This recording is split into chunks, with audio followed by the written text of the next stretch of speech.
45 nih. Yo, assalamualaikum warahmatullahi wabarakatuh. Kembali dengan saya di live keempat. Bosen pakai kemeja. Jadi kita di live keempat ini kita akan lebih serius. Kita tunggu dulu. Harusnya kalau kayak gini nih dengerinnya musik fish.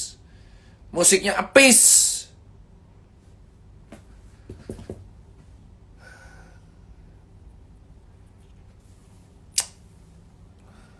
Wah, ada Jerry Taufik. Ya, ini live keempat ya. Kayak nggak tahu bisa bertahan sampai berapa live. Tapi kita akan lebih serius di live keempat ini setelah 1-3 ada prolog.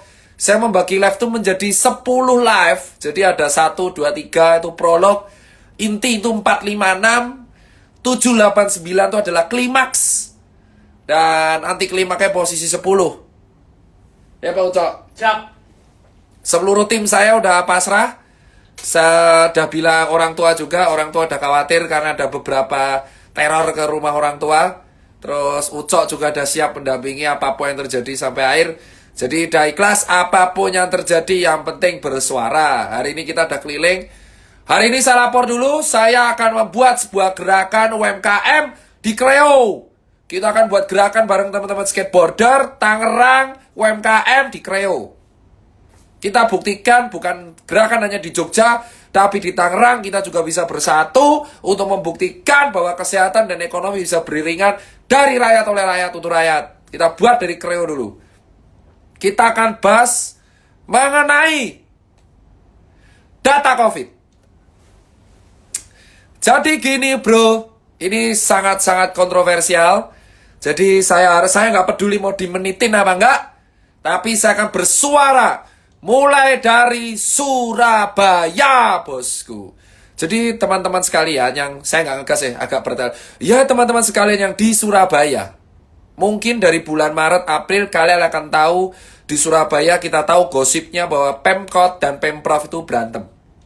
Ini adalah salah satu contoh penanganan COVID yang menurut saya amburadul. Kenapa saya bilang amburadul? Karena dari pusat, Pak Jokowi sudah memerintahkan oke semua. Dan Pak Jokowi mempercayakan menteri mempercayakan ada kepala daerah mempercayakan sampai ke tingkat kota dan kabupaten. Nah, di Surabaya dan Jawa Timur masih sempat-sempatnya selek, bos. Masih sempat-sempatnya selek.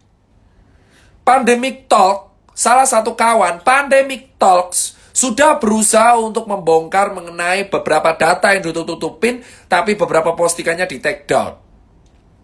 Ya, di Surabaya, coba ditanyakan, itu data Pemprov dan data Pemkot sama apa enggak? Kenapa ada 2 RS darurat? Ya, kenapa kok pada waktu itu di berita wali kota Surabaya sempat membantah bahwa kalau nggak salah presiden kita sempat mengatakan Pak Presiden dapat datanya dari Pemprov. Saya tahu, itu ada curhatannya. Saya ada rekaman, saya ada WA, saya ada foto yang mengatakan kalau nggak salah Pak Presiden dapat data nih dari Pemprov yang mengatakan bahwa tingkat kepatuhan memakai masker di Surabaya itu rendah. Dan itu besok harinya dibantah oleh Bu Wali yang mengatakan data dari mana. Nah, ini udah beda datanya. Nah, Pak Presiden cuma tameng nih ceritanya. Let's say kita nggak bahas Pak Presiden. Tapi ini salah satu contoh bahwa data COVID yang di Pemprov Jatim dan Surabaya ini ada sesuatu yang masalah nih. Kok bisa? Coba dilihat kok bisa. Kok bisa penanganan yang Surabaya itu sempat di bulan April, Mei itu bertele-tele itu kenapa? Jika penanganan dari pusat dan daerah aja tidak sinkron, gimana kita bisa mengalahkan COVID? Gimana kita bisa mengalahkan COVID? Saya tidak sinkronnya adalah, ya kita tahu, kita sangat-sangat tahu bahwa penanganan Pemprov dan Pemkot di Surabaya itu sempat beberapa kali selek gitu.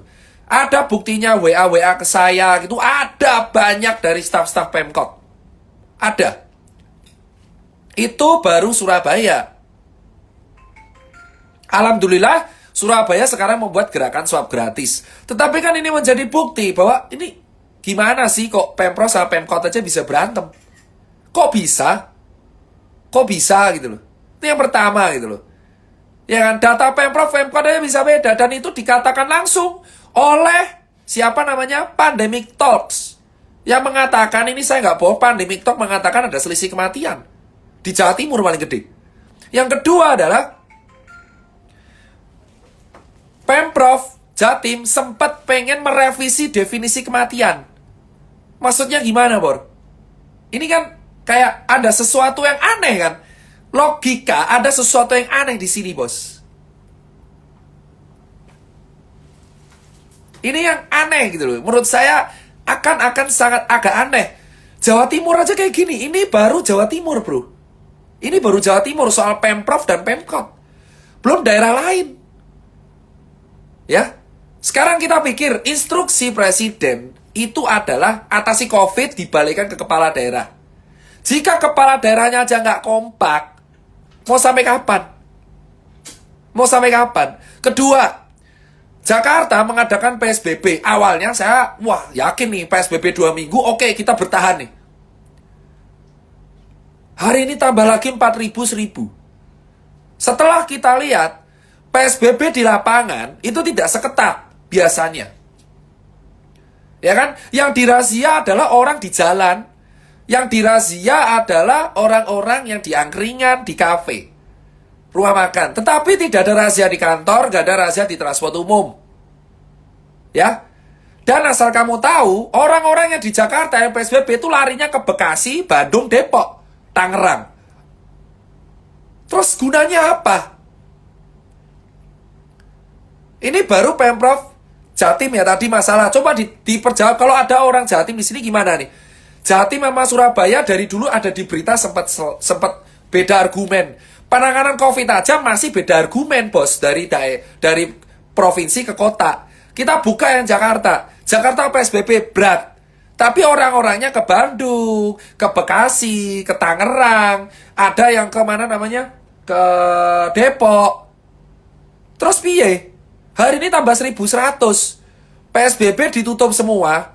Ya kan, awalnya saya yakin, karena saya yakin, ini pasti di-lock nih orang Jakarta nih. Berarti kita nangani Jakarta dulu. Tapi ternyata kenyataannya yang dirazia rumah makan, Satpol PP keliling-keliling, lapangan. Pada klaster kantor, klaster tempat hiburan, klaster kantor. Terus yang ketiga, pertanyaannya, dendanya kemana? Dendanya kemana? Dendanya kemana, Bos? Kita lihat ya di sini ya. Ini kan pandemi ya.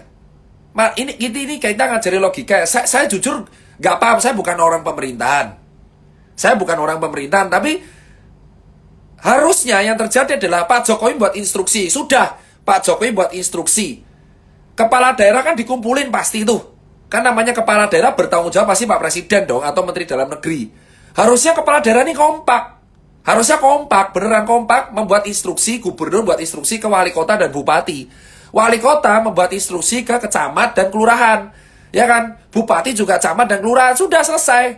Harusnya sekompak itu. Ketika ada perbedaan pendapat seperti Surabaya contoh, ini berarti ada yang aneh dong. Kita bahas Surabaya nih. Satu, kedua, Jakarta tadi saya ulang. Jakarta, PSBB. Awalnya kita yakin dong PSBB, Pak Anies narik rem darurat. Oke, keren. Tapi kenyataan di lapangan, bawahannya, eksekusinya, razianya adalah sebatas rumah makan, kerumunan di jalan. Tidak ada di kantor katanya ditutup 20. Tapi nandep tambah 1.100. Kenapa? Karena warganya ke Bekasi, Depok, dan Tangerang. Berarti antar kepala daerah nggak kompak dong. Antara Jabar sama Jakarta dong. Berarti nggak kompak kan? Kan logika, kenapa Jakarta bisa tambah 1.100? Karena ada migrasi. Kenapa ada migrasi? Orang-orang pindah dari Jakarta, pindah ke Bekasi, pindah ke Bandung, pindah ke Depok. Terus balik lagi ke Jakarta. Berarti kan tidak kompak. Ini baru Jakarta. Ketiga, dendanya kemana? Dendanya kemana? Orang bayar denda 100 sampai 250 ribu. Bayar. Denda masuk. Ada yang masuk, nggak tahu. Bisa nggak Pak Kim? Denda tuh kemana? Dendanya kemana? Ini yang ditanya. Dendanya kemana? Dendanya ini harus ditransparasikan kembali ke rakyat untuk memenuhi kebutuhannya nggak mampu, atau kembali ke kas daerah. Ini harus dipertanyakan denda, karena denda ini kan pertanggungjawaban. Jika yang pelanggar banyak, berarti ada denda. Denda ini harus digunakan untuk meningkatkan protokol kesehatan atau membantu warga yang miskin. Pertanyaan keempat, Bali. Kemarin ada kasus 20 pembantunya Pak Koster itu kena COVID. Gubernur Bali mengatakan statement, obatnya arak. Ini kepala daerah loh, ya. Ini kepala daerah loh. Ini Surabaya, Jakarta, Bandung, Bali nih saya bahas sekarang. Bali. Ya, Bali. Kondisi Kabupaten Badung itu PAD-nya hancur-hancuran. Awal mula 6 triliun. Sekarang udah hancur karena Seminyak dan Kuta nggak bisa dapat duit. Ya, Pak Koster harusnya sebagai gubernur mewadahi itu semua. Kita lihat malah karyawannya Pak Koster kena COVID. 20 orang ada di berita. Dan di tag ke saya. Ini gimana? Dan Pak Koster mengatakan obat COVID arak. Dan yang ketiga, Pak Koster juga mengatakan sering tidak pakai masker di pertemuan publik. Itu kepala daerah. Jawa Tengah kemarin malah ngadain Tegal ngedain sunatan dangdutan.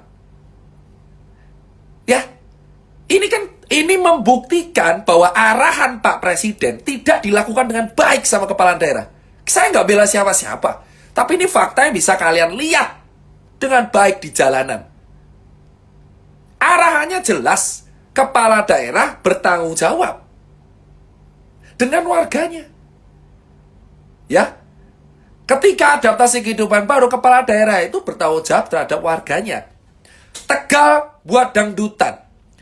Gubernur Bali buat statement arak Bali obat COVID. Di Surabaya dan Jatim gak akur. Ya. Di Jakarta PSBB, di Jawa Barat enggak. Terus di Bandung banyak kafe tempat hiburan buka. Jakarta enggak. Otomatis orang Jakarta ke Bandung semua. Kayak rakyat jelata itu di bawah nggak tahu harus percaya siapa.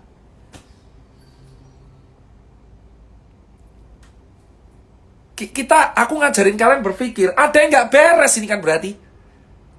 Kenapa? Karena COVID ini adalah panggung kampanye gratis buat pejabat. Paham kawan? Panggung gratis buat pejabat. Kita lihat Pak Jokowi sudah buat statement. Atasi dengan baik. Ini presiden. Ibarat ketua kelas. Ibarat presiden itu ketua angkatan. Ya, ketua angkatan di dalam ada ketua tutorial. Jangan deh susah. Ibarat presiden itu kepala sekolah. Ya, terus ini ada ketua kelas. Ketua kelas ini adalah kepala daerah. Nah, kalau kepala daerahnya nggak kompak, sampai kapan COVID-nya kelar, bosku? Sampai kapan COVID-nya kelar? Saya ngajari kalian ini part pertama yang emang keras banget. Itu di lapangan saya saksi hidup. Saya ke Surabaya. Bertemu dengan staf khusus Pemkot Surabaya. Datanya aja dengan Pemprov beda. Lah ya piye? Dan COVID ini tuh jujur adalah sarana gratis untuk kampanye, bro. Karena semua pejabat ingin cari panggung.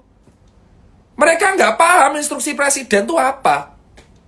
Semua orang nyalain Pak Presiden. Coba kamu pikir. Ini ketua kelas, kepala sekolah, ngasih instruksi. Bos, tolong bos atur daerahmu masing-masing. Tegal bang dangdutan, bos. Dan Pak Ganjar baru tahu itu setelah viral di Twitter. Dan akhirnya ditegur. Kalau Yayan nggak tegur ya mau gimana. Tapi ketika kita freedom of speech, kita bisa disikat. Saya bahas yang part pertama nih. Ketidaksinkronan antara pusat dan daerah. Saya ke Surabaya, ya, sampai Pak Terawan buat kantor di sana itu ada alasan karena selek, bro, antara Pemkot dan Pemprov. Lah kok iso? Ketika rakyat menjadi korban perbedaan politik di sebuah daerah, apakah itu etis?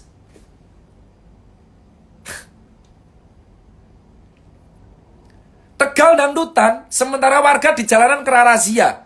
Pak Ganjar keliling kemana-mana di Jawa Tengah untuk sosialisasi, tapi anak buahnya di Tegal dangdutan. Sementara di Surabaya, Pemprov Pemkot selek. Di Bali, Badungnya minus, gubernurnya buat solusi arak Bali obat COVID. Dan malah 20 pembantunya kena COVID. Di Jakarta, PSBB yang dirazia sama bawahan orang lapangan tok. Klasternya kantor transport. Terus wargane malah minggat pergi ke Bekasi, Depok, Bandung. Bandungnya tempat hiburan buka. Angkringane buka. Satu-satunya yang beres Jogja, Sri Sultan Hamengkubuwono. Tapi itu pun warganya juga di angkringan diviralkan. Kalian mau bicara apa lagi? Fakta udah jelas. Penanganan COVID di negara kita aja, ini tidak sinkron antara pusat dan daerah. Ibarat pusat ngasih info A, SOP-nya A sampai bawah, sampai jadi Z. Ini baru level wali kota, bupati. Belum sampai level paling rendah, kecamatan dan lurah.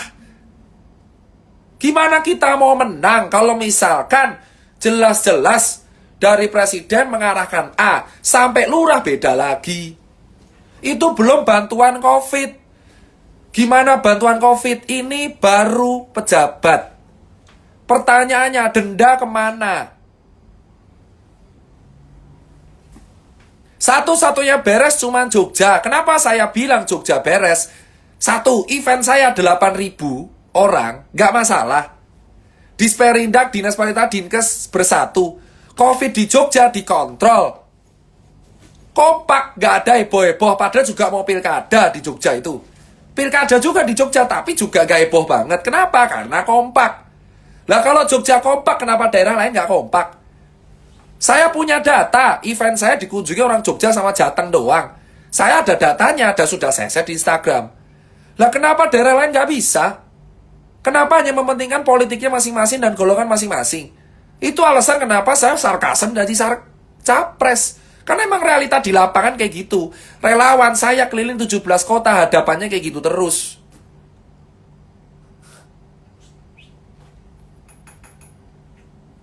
Terus itu yang menurutku kayak aneh kan? Ini baru satu hal bagian pertama dari part 4. Nggak sinkron. Kita lihat pada bulan Maret, ketika kita sudah distatuskan bencana nasional, ternyata kepala daerah bergerak masing-masing karena memanfaatkan COVID sebagai sarana cari panggung. Lah kalau pejabat cari panggung boleh, kenapa dokter Tirta nggak boleh? Kenapa orang lain nggak boleh? Kenapa hanya pejabat yang boleh cari panggung? Memang di kala COVID ini semua pejabat beraksi sok-sok bantu untuk cari panggung, jelas. Tapi kenapa pejabat boleh, kita enggak? Itu faktanya yang di lapangan yang pertama. Nggak sinkron.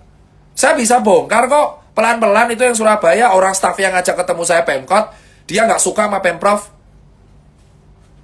Saya nggak bisa sebut namanya. Iris-iris dulu pelan-pelan, nanti di part 9 atau 10. Tapi faktanya saya megang bukti semua bahwa ada percakapan yang mengatakan bahwa Pemkot sama Pemprov itu selek. Dan disebut orangnya buat masalah siapa. Mau sampai kapan ini ditutup-tutupin? Wahai kepala daerah. Saya tuh nggak mungkin menang capres. Syarat tuh 40 tahun, saya masih 29 tahun. Saya hanya menarasikan bahwa, guys, ada yang nggak beres loh. Kalau politisi boleh berbicara, kenapa kita enggak? Itu. Saya nggak takut mau diancam, mau diapa. Faktanya saya punya bukti yang mengatakan ada beberapa orang Pemkot yang emang nggak suka sama orang Pemprov, itu Jatim. Saya share bubar itu. Iris pelan-pelan. Ya kan? Kamu cek berita aja statementnya Pak Koster kayak apa. Itu pertama, bos. Denda mau kemana? Denda mau kemana? Weh, ada podcast musuh masyarakat, kayak cewek aja nggak bisa terbuka. Jingak kau. Terus gimana, coy? Terus kedua soal denda. Denda 100.000, 250.000, mau kemana? Uangnya kemana? Transparansi dong. Kalau mau denda, kita bayar, tapi uangnya kemana? Kalau kemarin denda tilang, saya udah tahu uangnya kemana. Pembangunan jalan, ini kan denda yang baru, mau kemana? Buat apa kita melakukan PSBB kalau warganya juga kabur ke Bandung, Bekasi, dan Depok? Itu tempat-tempat karaoke di Bekasi juga rame. Apakah kita larang? Ya enggak, orang wali kotanya ngizinin. Terus piye? Masa kita protes wali kota? Berarti kan nggak sinkron. Wali kota Bekasi harus Jabar, harus DKI. Terus piye? Kalau emang kepala daerah mau gerak sendiri-sendiri, kenapa warganya nggak boleh? Warga hanya menjadi korban kepentingan kalian masing-masing. Presidennya mumet. Dua anak buah kayak ngono kabeh. Ora pernah mumet. Saya aja pusing lihatnya di lapangan. Satpol PP nggak dapat duit. Saya udah confirm ke kepalanya. Satpol PP itu hanya menyerahkan dan menjadi sarana. Kalian jangan salah ngomong. Saya ngobrol sama Satpol PP. Uangnya disetor ke daerah. Nggak tahu daerah ngunain buat apa. Satpol PP kan tanggung jawabnya Pemda.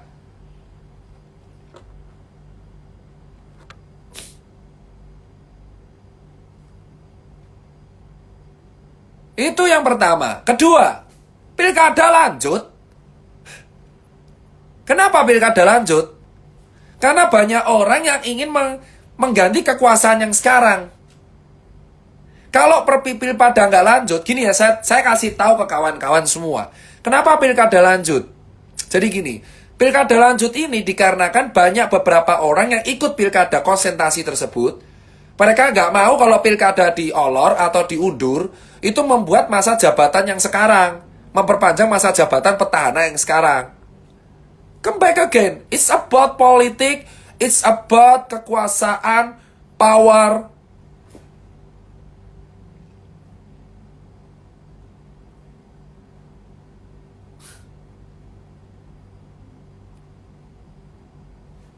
Itu soal pilkada. Sekarang saya bongkar ya. Kenapa pilkada banyak politisi tidak mau untuk ngundur? Karena itu akan memberi kesempatan bagi petahana untuk pejabat lebih panjang. Paham kawan-kawan? That's about politik. That's all about politik. Saya dengan secara sehat tidak mewakili manapun berbicara ini. Dan saya tahu resikonya. Saya tahu resikonya. Tetapi kawan saya Ucok udah siap. Kalau saya di penjara kau juga ya? Masuk. Saya udah tahu resikonya. It's about politik. Kenapa pilkada banyak orang memperjuangkan? Karena mereka nggak mau petahana masa jabatannya lebih lama. Kalau pilkada yang serentak ini diundur lebih lama, itu membuat kesempatan si petahana di semua daerah jadi molor juga. Benar, Pak? Benar. Benar. Saya udah tahu resiko ngomong hal ini. Makanya saya bilang, episode keempat tuh luar biasa. Karena ini politik. Politis. Pilkada tuh akan tetap jalan, saya yakin. Mau kita bersuara sekenceng apapun akan tetap jalan. Kenapa? Karena mereka nggak mau petahana ini memiliki jabatan lebih panjang. Jika pilkada diundur, faktanya adalah petahana akan lebih panjang menjabat dan itu akan merugikan si penantang. It's all about politik, man. Kalau merugikan penantang, maka duit yang dikeluarkan untuk kampanye akan lebih besar. Setuju? Betul? Pak, setuju? Nah, it means petahana akan memiliki waktu lebih panjang untuk kampanye. Benar? Benar. Dan akan memiliki waktu lebih panjang untuk berkuasa. Benar? Benar. Ayolah. Saya sudah tahu itu. Kenapa kalian tidak mau bersuara? Makanya saya bilang, pilkada ini sangat politis. Ada kubu yang ingin menunda pilkada. Kenapa? Karena kubu yang ingin menunda pilkada ini menunggangi nakes. Dengan cara, kenapa mereka menunggu nakes? Kenapa mereka pengen menunda pilkada? Mereka menunggu nakes karena mereka pengen cepat-cepat si petahana ini bisa bertahan lebih lama. Dengan cara pilkada diundur, petahana bisa bertahan. Benar? Benar. Nah, di sisi lain yang pengen cepat-cepat pilkada ini pengen petahana diganti. Benar? Benar. It's all about politik. Tidak ada yang pure dukung COVID. Covid politik. Tidak ada yang dukung politik. Tidak ada yang dukung COVID. It's all about politik pilkada itu. Itu mengecewakan. Serius. Pilkada, pemilihan kepala daerah. Banyak orang menganggap, ayo kita undur pilkada. Karena COVID, kamu cek baik-baik. Demi COVID atau supaya petahana bertahan. Kedua, ayo kita tetap laksanakan pilkada. Bisa kok new normal. Kenapa? Karena kamu pengen petahananya diganti. Contoh Sidoarjo. Sidoarjo pilkada nggak sih? Enggak ya? Saya dengan sadar penuh ngomong ini. Saya tahu resikonya. Tapi saya tidak nyebut orang. Tapi saya akan bilang bahwa alasan pilkada itu seperti itu. Saya tahu resikonya. Saya, Tirta Mandira Hudi, saya tahu resikonya ngomong itu. Tapi saya tidak menyerang manapun. Saya pun bilang bahwa Pak Jokowi kebijakannya benar-benar kan? Pak? Ya, benar. Tapi kepala daerahnya tidak bisa melaksanakan dengan baik. Dan tidak bisa beradaptasi dan menyaksikan pesan itu. Tapi salah siapa? Ya, kita nggak tahu, koordinasi misinterpersepsi. Sekarang kedua, soal pilkada, saya dengan berani mengatakan itu. Apakah akun lain berani? Ini orangnya kelihatan, Tirta yang ngomong. Ada Ucok, kita berdua siap. Paling nanti ujung-ujungnya, wih, ya, saya nggak peduli soal itu. Diam. Nah, tuh. Nah, tuh. Kita tahu kok resikonya apa. Jadi yang jelas, kalau kamu suruh telur buka muka, enggak, karena mereka akun buzzer. Mereka masih takut untuk ditangkap.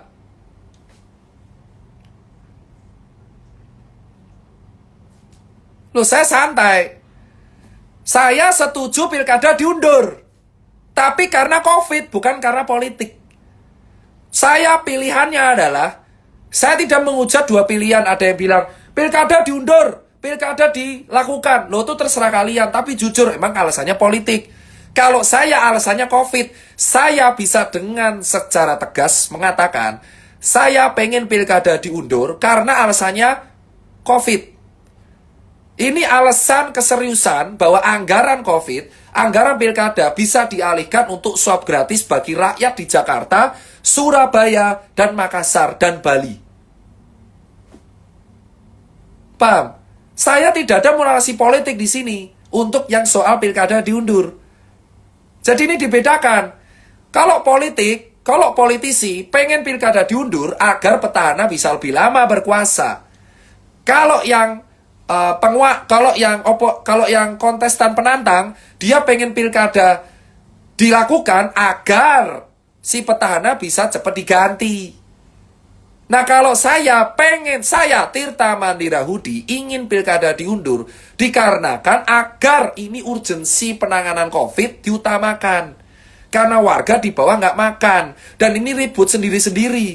Di Surabaya pun terkait pilkada itu penanganan COVID.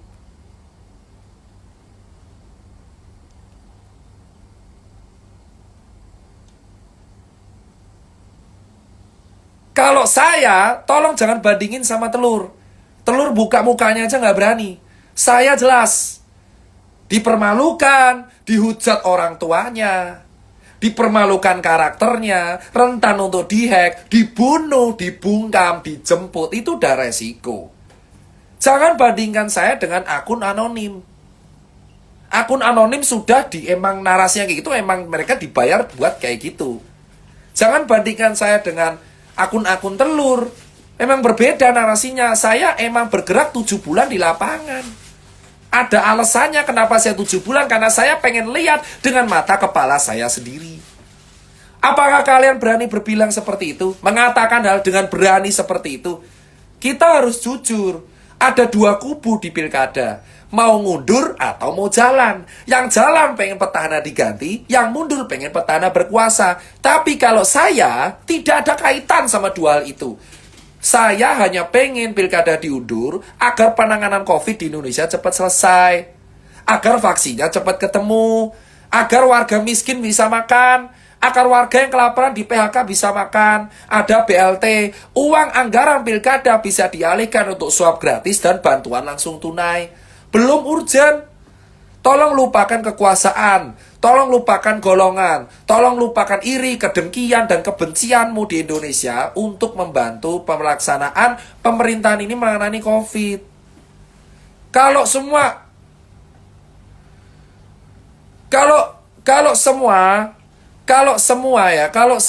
hanya orang-orang hanya di dunia ini untuk mengutamakan kekuasaan, ya menurut saya nggak akan selesai. Kita kan sudah tahu presiden terpilih Pak Presiden Joko Widodo. Presiden terpilih, sudah lupakanlah masa persaingan pilpres. Gak ada kampret, gak ada cebong, ini lawan kita COVID. Lupakanlah masa berpolitik. Dulu Gerindra lawan, sekarang kawan, ada di kabinet. Dulu PKS dan Fahri Hamzah teman, sekarang Fahri Hamzah punya Gelora dukung Gibran. Terus kenapa? It's all about politik.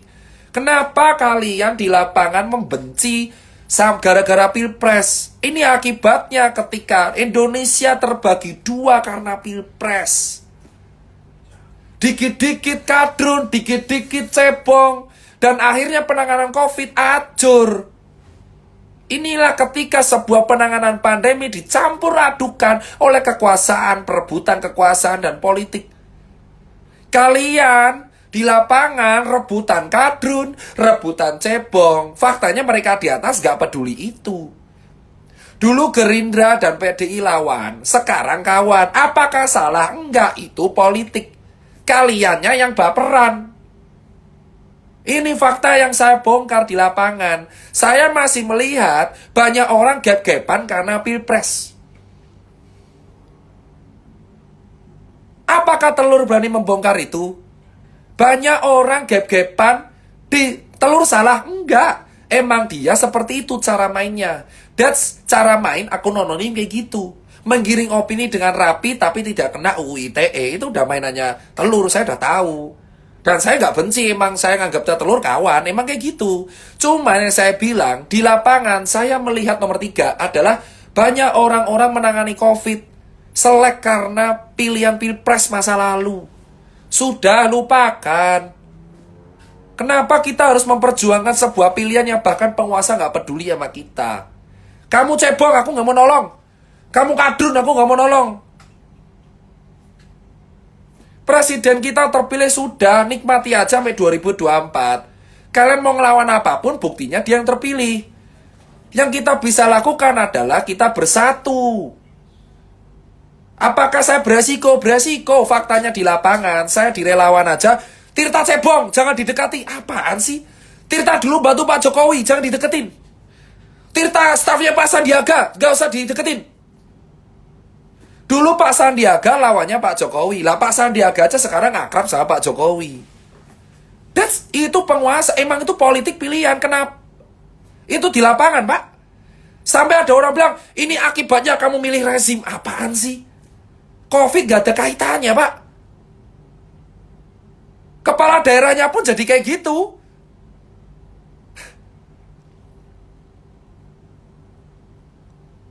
Buzzer tuh bergerak karena ada yang bayar, Pak. Mana mungkin gak ada yang bayar? Itu fakta di lapangan. Saya berani bilang, saya pengen pilkada diundur karena COVID. Ya Allah, bukan karena pilkadanya. Saya mau petahana berkuasa, mau petahana diganti, itu udah konsentrasi politik. Kita harus respect, tapi tolong dengan sangat kawan-kawan. Ini masalahnya, urgensinya kacau banget. Urgensinya COVID. Banyak orang di lapangan nggak makan karena di PHK. Saya harap kawan-kawan yang di atas, KPU, Pak Presiden, atau Pak Menteri, atau siapalah saya nggak tahu, tolong banget pilkada diundur aja sampai Maret atau April. 3 bulan saja. Tolong, biarkan warga di bawah ini makan tanpa harus terbagi lagi. Susah, Pak, kalau COVID-nya nggak kelar, tapi kita opininya terbagi. Ini bukan perkara vaksin. Vaksinnya ketemu kok Desember. Pak Luhut bilang begitu. Saya paham Pak Luhut, tapi bukan masalahnya itu. Masalahnya, kita ini sudah terbagi gara-gara Pilpres 2019. Apalagi kalau dibagi karena pilkada. Warga kita akan semakin terpecah. Warga kita semakin akan di-fed it in pera. Yang terjadi adalah orang nggak percaya lagi sama sebuah sistem. Halo Mbak Vera, ini yang saya bilang. Ini yang paling parah adalah banyak orang memanfaatkan hal ini. COVID itu kampanye gratis. Makanya banyak kepala daerah yang membuat kebijakan ngawur. Karena kampanye gratis. Paham? Sekarang saya aja berpikir. Ini fakta. Contoh DKI. Kamu cek dendanya kemana? Ditanya. PSBB DKI. Tapi faktanya dirazia rumah makan. Terus tetap aja warga DKI-nya ke Jabar. Di Surabaya berantem sendiri. Wali kota dan Pemprov, Bukoviva. Pak Koster juga. Terus piye? Kalau semua orang mau sendiri-sendiri ya mumet, bos. Ini efeknya Pilpres luar biasa loh sampai sekarang. Itu di lapangan saya. Jadi faktanya yang menyebabkan COVID kacau adalah politik. Itu kesimpulannya di nomor 4. 1, 2, 3, saya kasih prolog. Nomor 4 di lapangan. Dari Maret, April, Mei, Juni, Juli, Agustus, September, mau Oktober. Saya di lapangan, donasi 45 ton, bantu 17 kota, ketemu berbagai kepala daerah.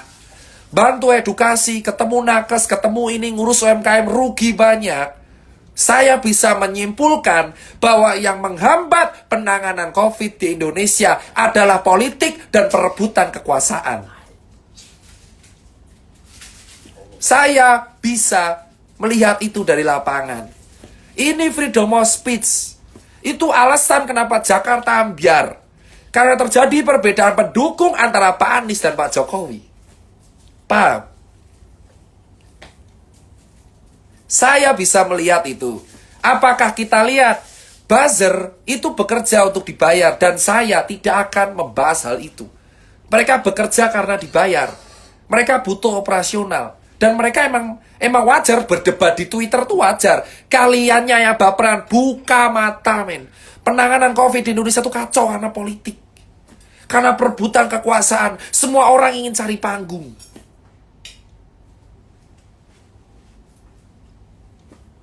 COVID itu ada. Memang. Politiknya ada. Dicampur mereka berdua.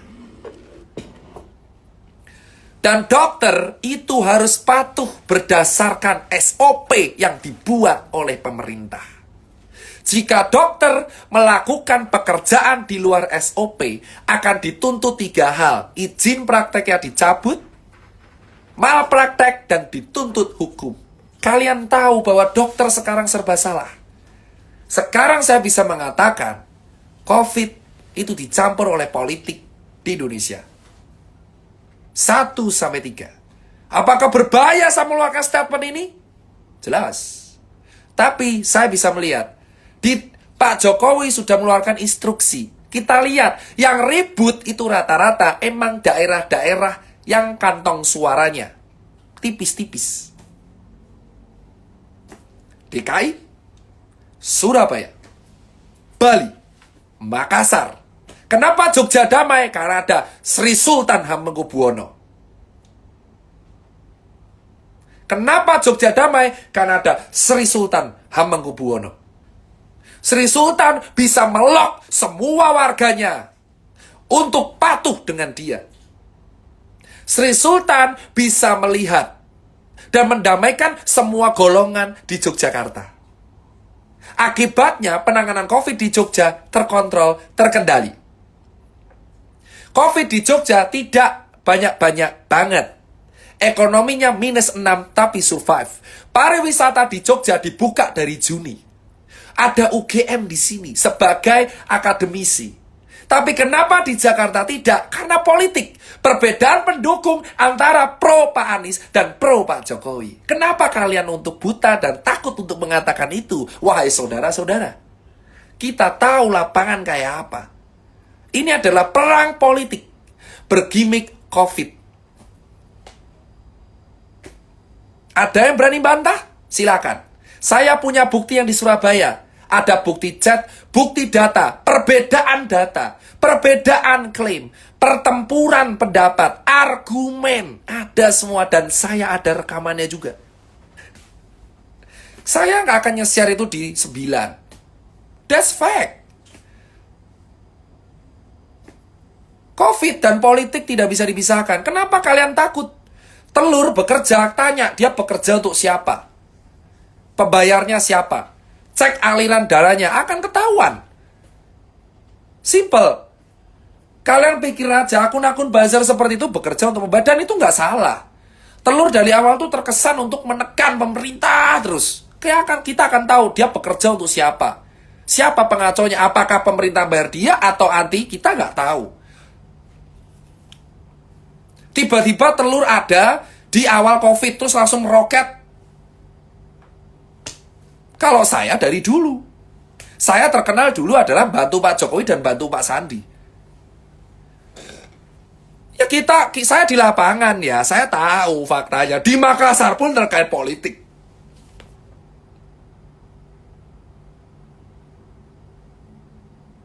Saya ada buktinya, saya simpan. Paling ujung-ujung kenapa? Makanya saya bilang, kalau kalian nyalahin Pak Jokowi doang, itu salah besar. Salah besar kalau nyalahin Pak Jokowi. Kenapa saya bisa bilang? Lah yang masalah itu kepala daerahnya.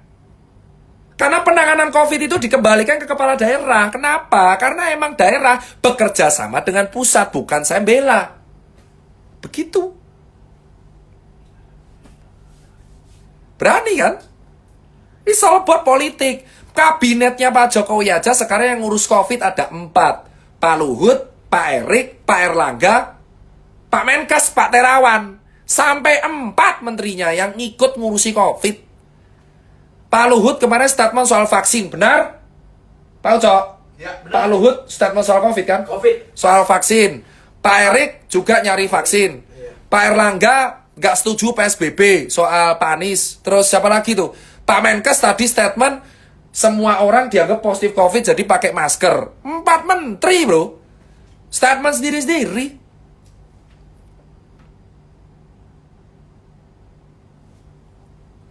Saya lihat apakah daerah yang berani. Maka kita berpikir kalau kalian mau nyalain presiden percuma. Berarti Pak tolong toh Pak. Pak karena kan saya bilang berarti percuma. Karena mau ngapain lagi? Emang faktanya kalian nyalain dulu aja. Cek camat kalian, lurah kalian. Saya pelan-pelan banget ini ngomongnya. Ini politik. Gak akan kelar. Kalian mau tanya COVID mau kelar kapan di Indonesia? Gak akan kelar. Sampai pilkada selesai gak akan kelar. Paham?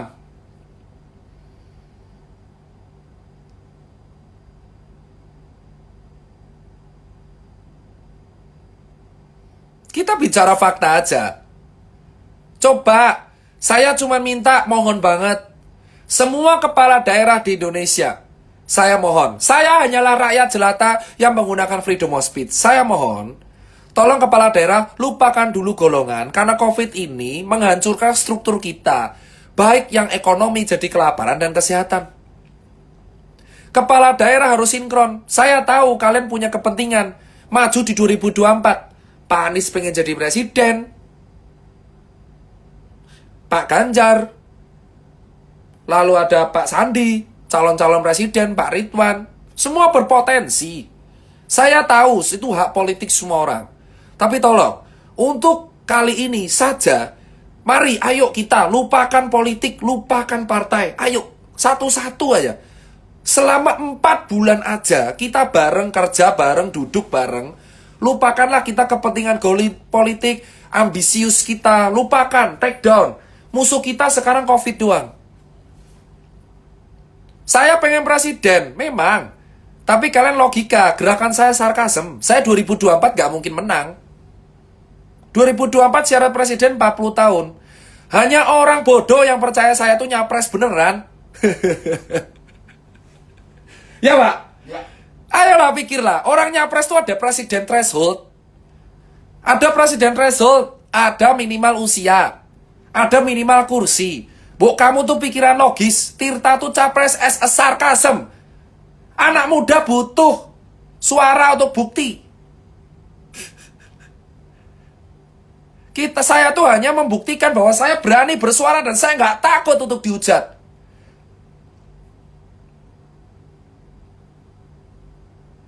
Wah, lo Mbak Vera, mungkin Mbak Vera bisa bersuara juga.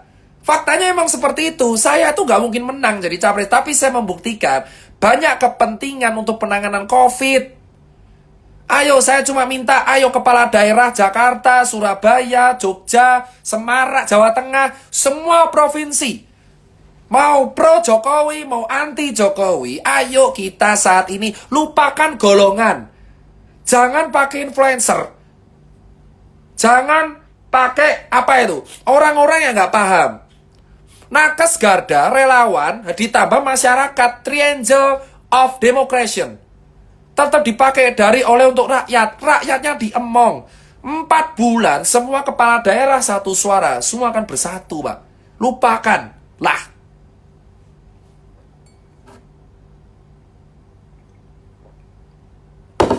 Saya itu mau nyapres apa enggak mungkin. Saya udah mustahil untuk menang karena saya udah di take down pasti. Tapi itu fakta di lapangan, saudara-saudara. Saya bisa menyimpulkan sekali lagi di live keempat. COVID tidak kelar karena ditunggangi oleh perebutan kekuasaan bergimik politik. Semua orang pengen memanfaatkan COVID untuk panggungnya. Tapi ketika kita nggak boleh. Itulah problem di Indonesia. Itulah problem di negara kita. Rakyat jelata tetap di bawah. Pusing besok makan apa. Nggak tahu besok mau ngapain. Sementara para kepala daerah, para elit politik berlomba memanfaatkan COVID untuk kekuasaan. Beranikah kalian bersuara? Beranikah kalian untuk bersatu? Kemarin ada statement. Orang kalau olahraga pakai masker. Harus. Saya nyekit 6 menit. Sesak napas saya pakai masker. Sudahlah. Saya pengen kembali kesimpulan. Sudahlah. Sudah. Kita itu emang gagal lawan COVID. COVID sudah menyerang ke semua provinsi. Meruntuhkan struktur ekonomi, meruntuhkan struktur kesehatan. Kelak kita akan mati ataupun kita mati kelaparan atau mati karena COVID. Kenapa Cina berhasil? Karena Cina menerapkan lockdown 2 bulan tapi warganya dikasih makan. Ada buktinya? Ada. Saya punya bukti. Di Surabaya tinggal upload. Cuman gak enak. Itu ada nama orangnya. Kamu gak usah keluar-keluar. Saya 7 bulan di lapangan. Bukti mata, bukti capture, rekaman foto, semua ada. Kayak, jangan ini loh. Nanti ini punya Pemprov. Surabaya tuh kayak gitu. Jangan ke rumah sakit Pemprov. Nanti ditolak Pemkot. Apaan sih? Kamu kalau bilang saya nggak ada bukti, jangan bandingin saya dengan akun-akun kayak telur. Mereka pakai DM doang. Kalau memang saya rapat sama orangnya, saya ke lapangan, saya ketemu orangnya. Saya nggak pernah punya masalah sama telur. Bagi saya, dia adalah buzzer yang menggunakan hak politiknya. It's good. No problem. Itu freedom of speech. Nggak boleh baperan. Tapi saya punya buktinya. Ayolah. Kita itu kan kelak makan apa enggak bisa mati ya. Kita tuh udah gagal dari awal. Dari Februari kita tidak bisa melok orang yang masuk ke Indonesia. Loh, saya nggak takut. Saya mau kena UIT udah pasrah. Benar kan, Ucok? Siap. Saya udah bilang, kawan saya yang setia, saya dan Ucok. Saya pun kalau kena UIT udah pasrah. Yang penting selama saya hidup, at least saya pernah bersuara dan saya tidak diam ketika saya melihat di lapangan. Benar, Cok? Siap. Santai.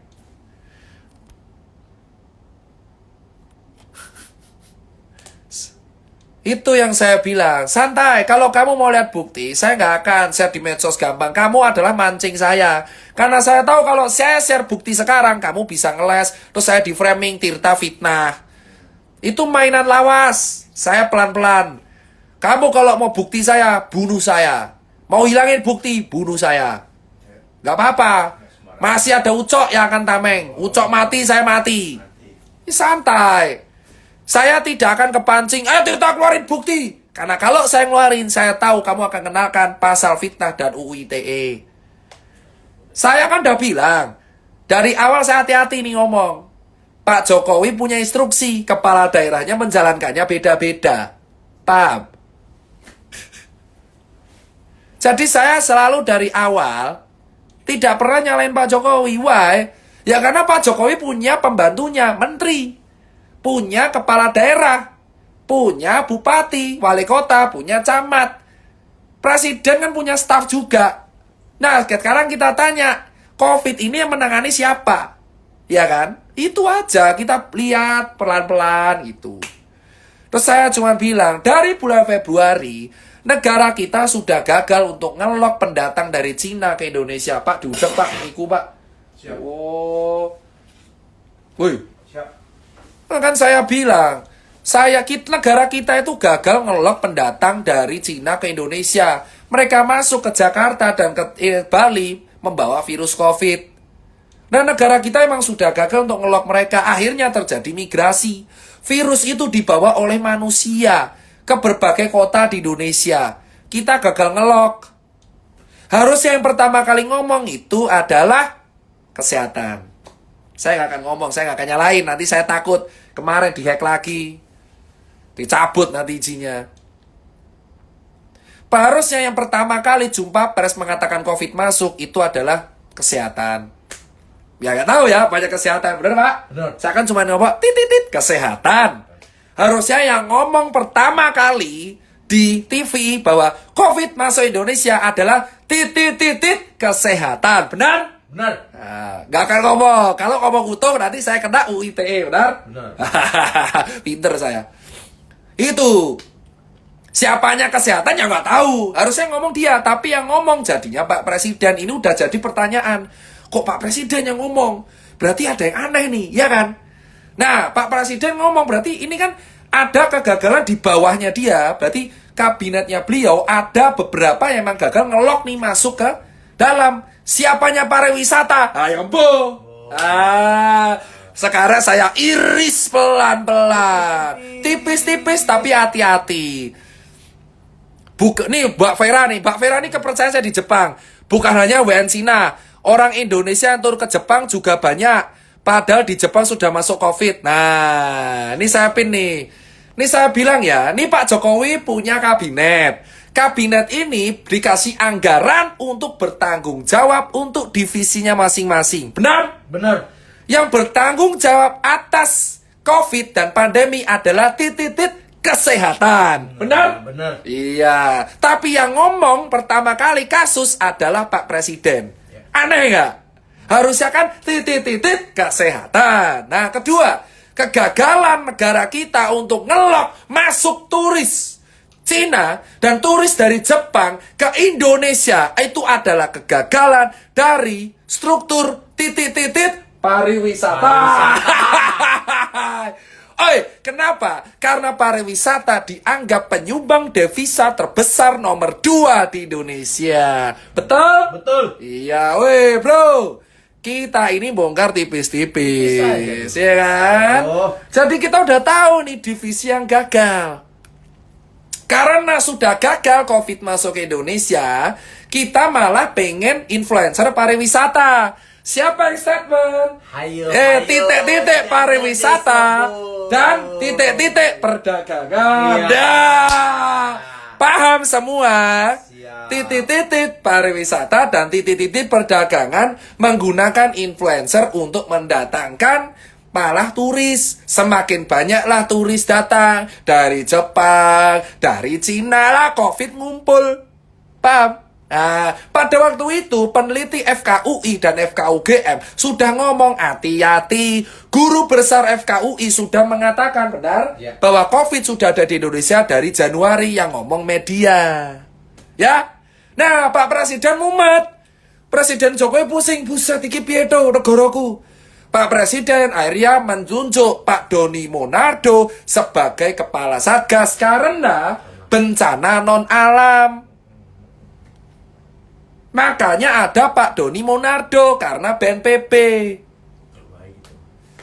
Gitu ceritanya. Nah, Pak Jokowi dan Pak Doni Ketua Satgas akhirnya buat musyawarah. Oke, kita harus rapat. Kepala daerah harus peduli dengan provinsinya. Pak Jokowi minta ke Mendagri dan Pak Doni Monardo untuk menyuruh kepala daerah bertanggung jawab terhadap warganya sendiri. Benar? Benar. Itu namanya otonomi daerah. Iya. Nah, sekarang saya ajarin kalian. Kau kira saya bodoh? Itu namanya otonomi daerah.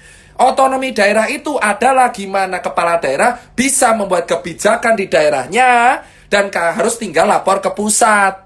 Nah, itulah terjadi perbedaan politik soal karantina di Jakarta. Karena rebutan panggung. Agung.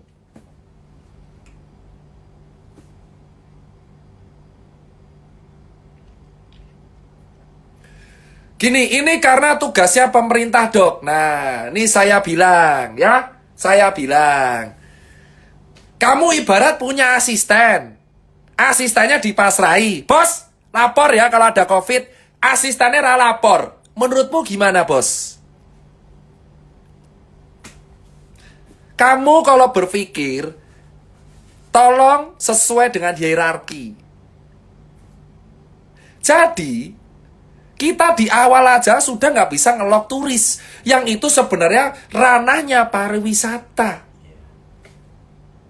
Berimpact pada kesehatan. Padahal vaskes kita nggak lengkap, APD nggak lengkap. Habislah struktur kita. Banyak nakes infeksi, APD nggak ada, vaskes nggak lengkap, swab impor, duit nggak ada. Bu Sri Mulyani pusing, benar? Benar. Makanya Bu Sri Mulyani mumet iki pemasukannya sithik, pengeluarannya oke. Dan akhirnya Indonesia resesi. Dan yang disalahkan warga yang nggak patuh. Padahal dari Januari kita nggak tahu apa-apa. Itulah alasan saya kecewa. Warga tuh nggak tahu apa-apa di masyarakat, di lapangan. Nggak tahu apa-apa, nggak tahu A, nggak tahu B, taunya disalahkan. Padahal yang salah adalah kegagalan salah satu divisi kita yang gagal menahan masuknya turis luar ke Indonesia.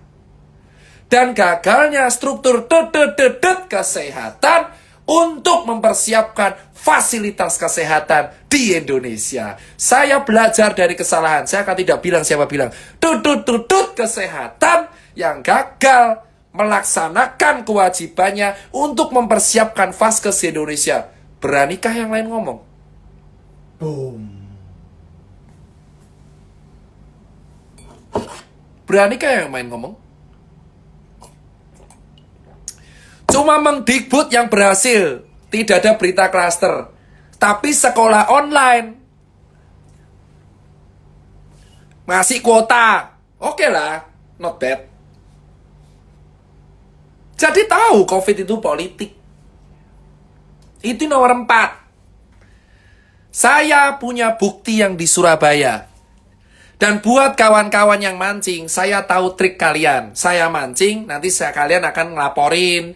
Kalian ngelaporin saya fitnah. Sorry, saya mainnya nggak gitu sekarang.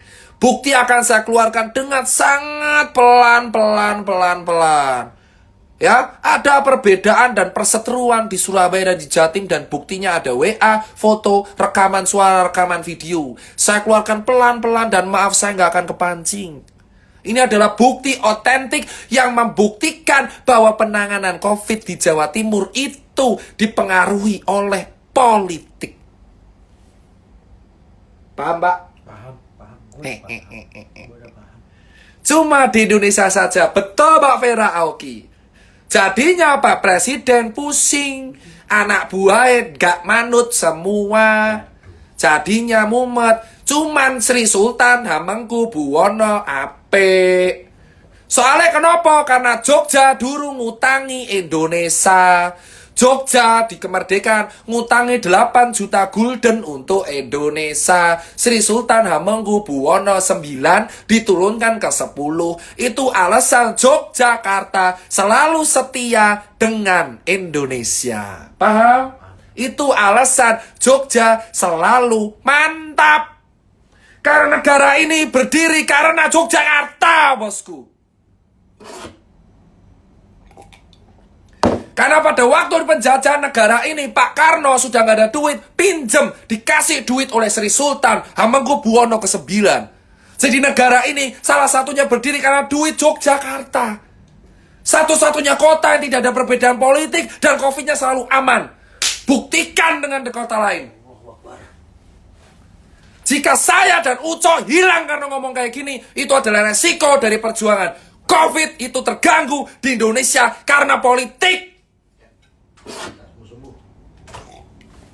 Karena semua pihak ingin memanfaatkan COVID untuk sarana kampanye gratis demi 2024. Semua orang rame-rame mencari uang dengan 2024 melalui modus rapid test yang sebenarnya tidak berguna dari Maret.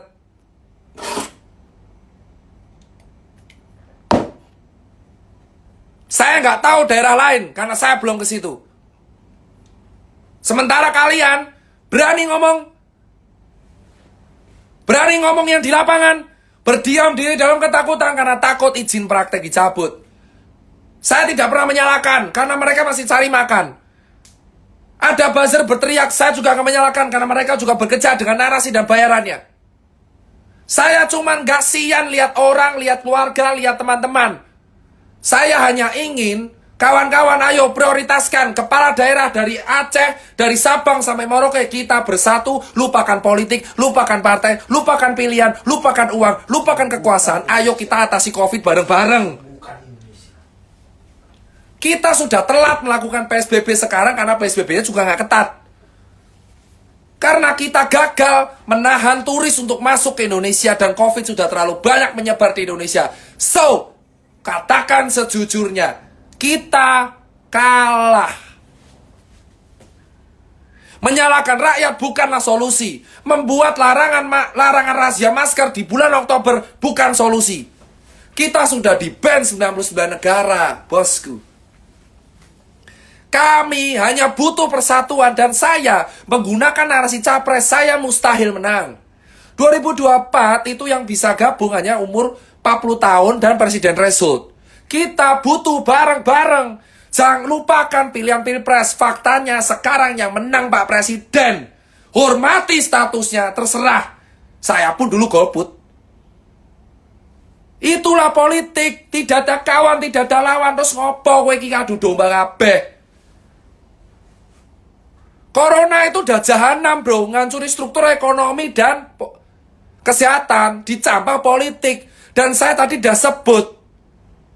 Titik-titik kesehatan yang buat statement Pak Jokowi. Apa nggak aneh? Harusnya kan buatnya statement titik-titik kesehatan. Titik-titik kesehatan.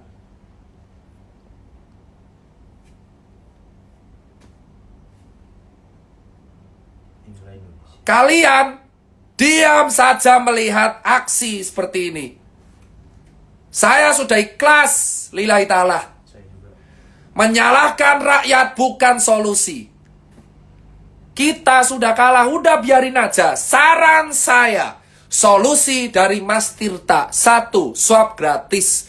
2. Tunda pilkada, bukan karena politik, tapi uangnya bisa digunakan untuk membantu rakyat yang gak ada duit, terutama Bali dan Jakarta. 3. Meminta semua kepala daerah untuk bersatu. Membantu negara ini. Bela negara sesungguhnya. 4. Lupakan rapid test. Itu buat screening, bukan administrasi. Kelima adalah permintaan saya.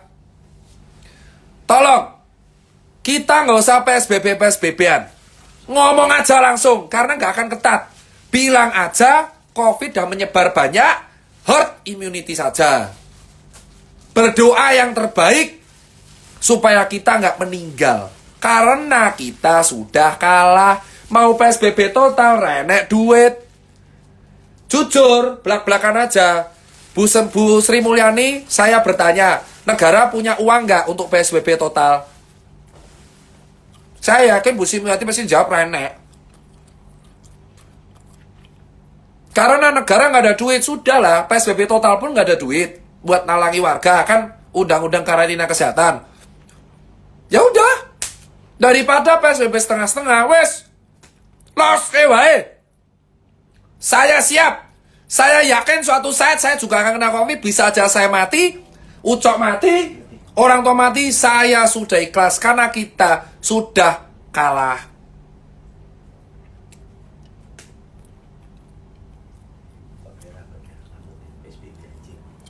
PSBB setengah-setengah itu orang ngurus apa-apa.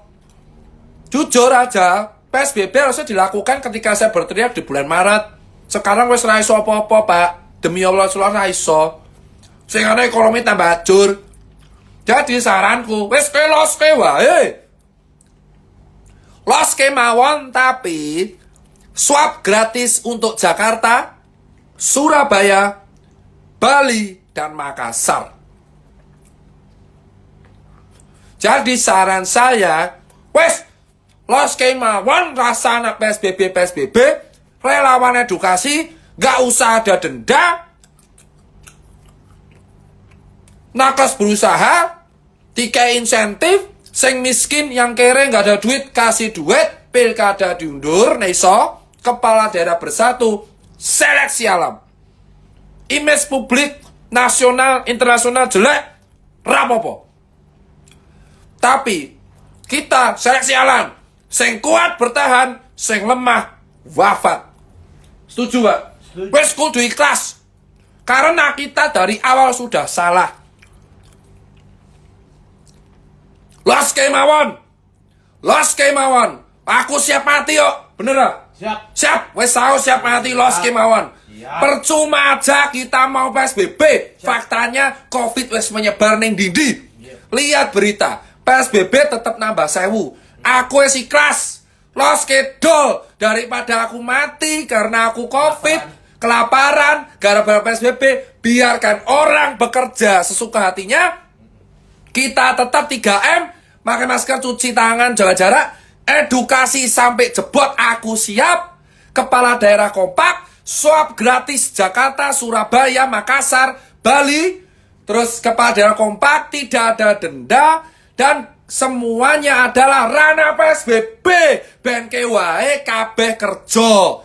Dulu di awal saya pengen PSBB, Pak Anies rem mundur, saya setuju. Asalkan tegas dan semua kantor tutup. Tapi tetap baik. Jadi, wes Pak, rasa anak PSBB. Los kemawon. Biarkan ini urusan para penguasa dengan akhirat. Jika saya, kamu, atau kalian yang mati, itu pertanggungjawaban para penguasa kita di atas. Jika internasional memandang kita buruk, itu sudah resiko karena kita gagal di bulan Februari. Ada dua pihak harus bertanggung jawab, pariwisata dan kesehatan. Aku siap. Ben ke los de mawon aku mati, meh di blow up, meh diapake rapopo, penting aku rasa setuju. Wes los dol seleksi alam, ben ke daripada kowe kabeh tutup mulut. Kita gagal, kita kalah, ben seleksi alam. Pilih mati karena COVID atau pilih kalian. Mah kita sebelum mati, at least kita berusaha mati-matian, bos. Los kedol, ikhlasau mati, bos. Pilih mati karena COVID atau pilih mati kelaparan? Sudah. Pakai masker, jaga, cuci tangan, biarkan relawan edukasi. Rasa PSBB. Mau naik, mau positif naik, iki resiko aku wis ora peduli neh. Koncoku bangkrut kabeh, PHK kabeh, ramangan kabeh. Daripada chaos, wes Pak, rasa PSBB ikhlas kemawon. Los dol, bos. Mati dhewe ben.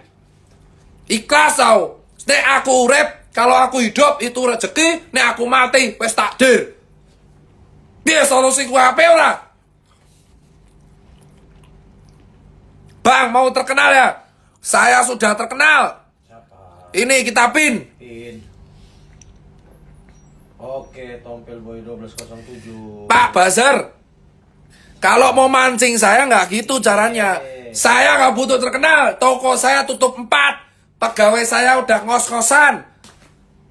Ya, toko saya udah tutup 4, target saya udah kacau balau, teman-teman saya ada yang sakit, teman saya PHK, saya nggak butuh terkenal, bosku. Saya udah tahu resiko ngomong ini apa.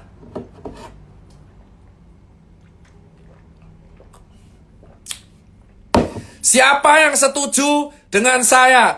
Los Dol, bosku. Los Kemawon. Itu adalah hashtag saya.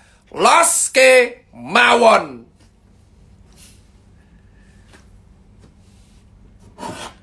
Assalamualaikum. Saya yang minum dulu.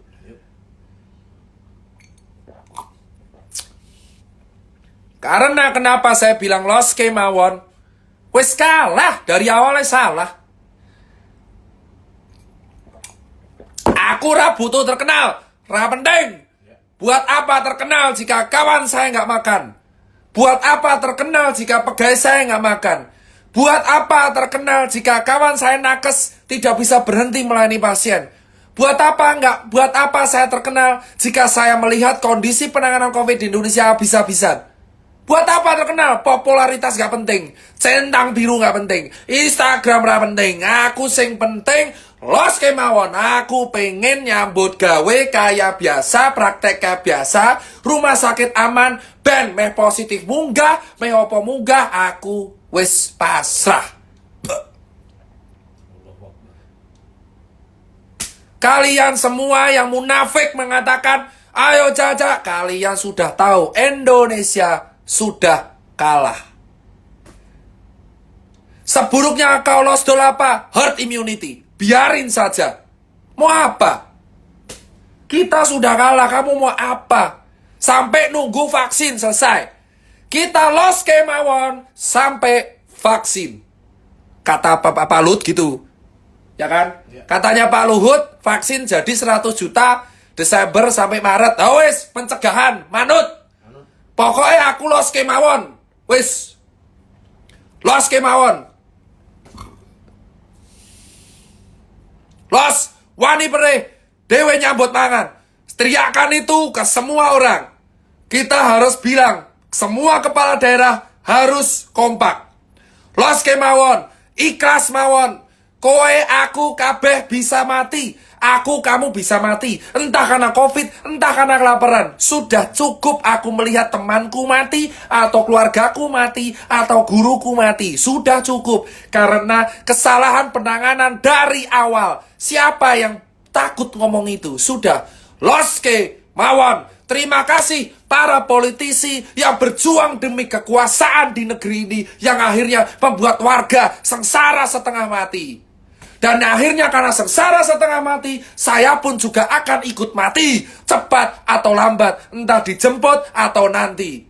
Bosku, terima kasih para politisi. Semoga Allah membalas kalian di akhirat nanti, yang memanfaatkan COVID untuk kepentingan kalian sendiri. Jika dari awal semua kompak, tidak egois, mementingkan rakyat, maka kejadian keparat ini tidak akan terjadi.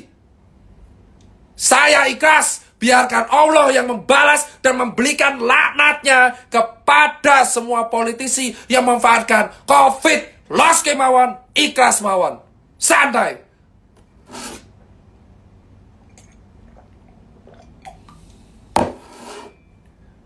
Part kelima akan lebih keras jika saya masih hidup. Assalamualaikum. Oh, salah. Assalamualaikum warahmatullahi wabarakatuh.